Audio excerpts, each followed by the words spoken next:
Let's do our favorite segment of the show, Pops. Really? You got to be kidding me.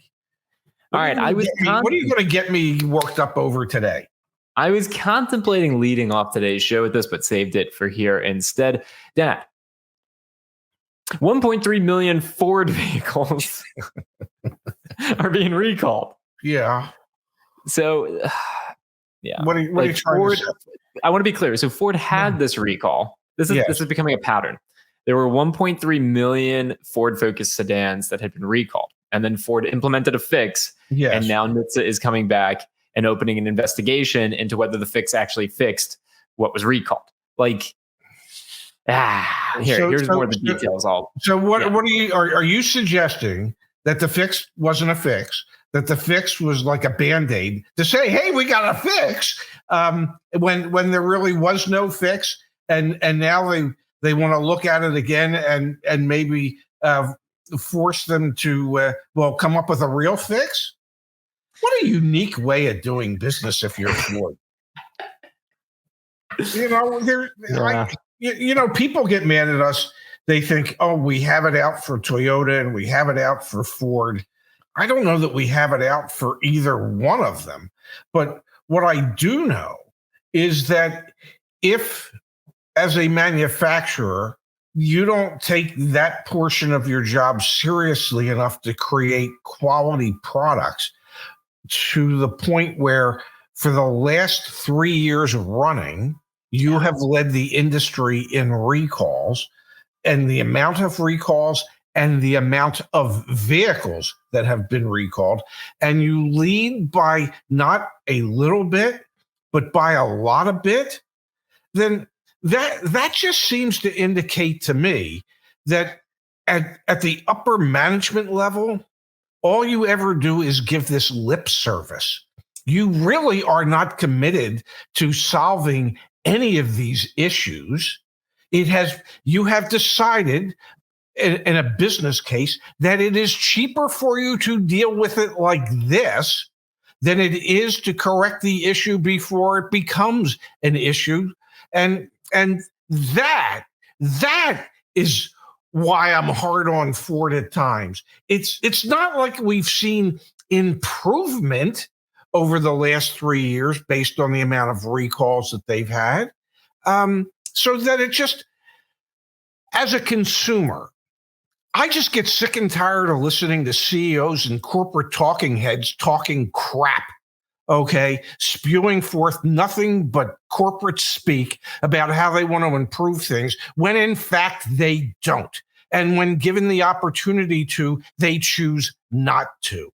That's why I'm on Ford's ass. That's the only reason why I'm on Ford's ass. They could be and should be better than that.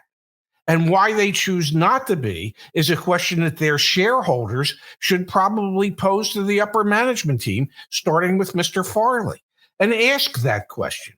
And I'm done with my. The interesting thing here that I find to be kind of damning about this is the second, what's called a recall query. So again, there's been lots of recalls. I mean, you can see it right here. So far this year, Ford has issued 44 recalls, the most of any automaker, affecting more than 4.6 million vehicles. But read the line just above it. The latest Ford probe comes after NHTSA in August, so just last month, said it was investigating the automaker's handling of a June 2022 recall of nearly 50,000 Ford Mustang Mach-E's after new reports of power loss. So this is the second recall that had been addressed by Ford that has now led to a probe or a query from NHTSA to make sure it actually addresses the situation. These are not normal headlines. Recall headlines are very normal. Let's be very clear about that.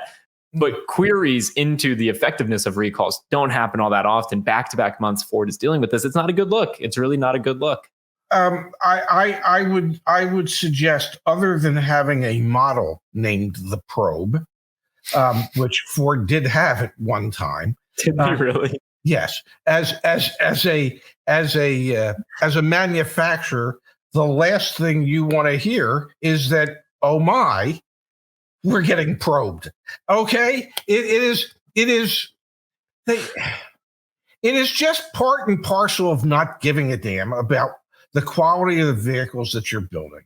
I joke often, the old tagline was, Ford where quality is job one. And I joke, no, it's Ford where quality is job none. And they have proven it consistently, year over year, month over month. They don't care. They talk about it, but they don't do anything about it. Well, I love the haircut, buddy. I mean, it looks really good. Thank you. Yeah. AutoNation Hendrick Automotive top online reputation survey. That is not the real, you got to be kidding me. What is when you scroll down, Hendrick Automotive has snagged the top ranking among privately owned dealership groups for three straight years, while AutoNation marks its second year atop public auto retailers in reputations ranking, and Mitsubishi and Infiniti outranked other brands. Here's where this becomes really, you've got to be kidding me. This is the consumer sentiment reputation rankings, okay? Yes. Top 5 private U.S. dealership groups. Hendrick, great. Westher, great. Ken Ganley, great. Holman, great. I saw Napleton here, and I'm not singling out Napleton for any bad reason, with the exception of it was just last year that they paid a $10 million fine. I mean, it was literally 1 year ago. It was August of 2022. I think it was the record. Yeah, it says it right there. FTC takes action against multi-state auto dealer Napleton for sneaking illegal junk fees onto bills and discriminating against Black consumers. Napleton Auto will pay a record-setting $10 million in case brought jointly with the state of Illinois.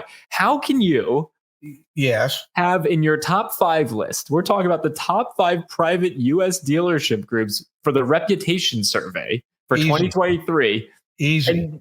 And your number 5 is the one that paid the record-setting FTC fine last year. Easy. It's called advertising. It's called manipulating your perception of the dealer through advertising. Okay? There are billions upon billions upon billions of dollars spent every year in this country to create falsehoods about products or about merch. This is all your opinion, by the way. Let's just in my opinion, because we don't want to get sued. So in my opinion, okay, there are billions of dollars being spent to create these false narratives about certain products and certain retailers in this country. It is all... That's just all BS. Okay, it's advertising agencies spend a ton of money to understand how to manipulate people. Okay, how to tug at their heartstrings, how to just play to their emotions, and that's what this is. So a dealership group like Napleton, in the mind of the public, can have a relatively high reputation score, is based on all the things, the way Napleton advertises to create that public image. It has nothing to do with how they don't live up to that image that they've created when you actually go into their dealerships to buy something.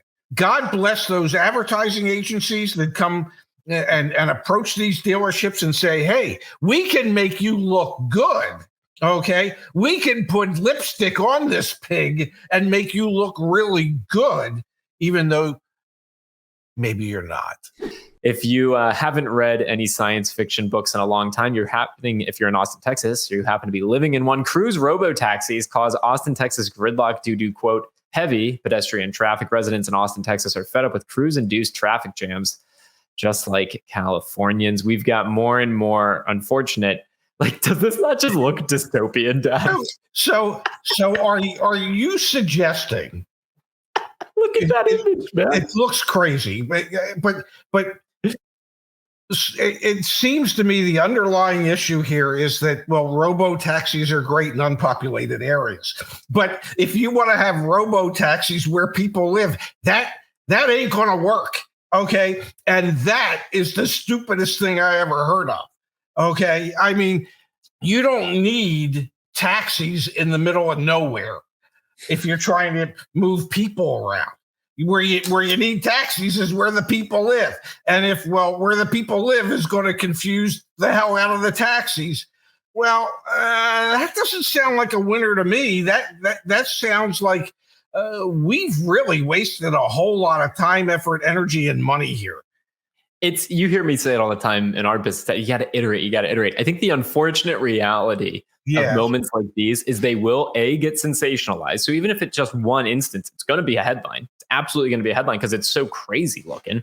And B, you're iterating in public. Like and we do this at CarEdge. We'll ship stuff and then maybe it ends up being a little bit buggy and we got to fix it.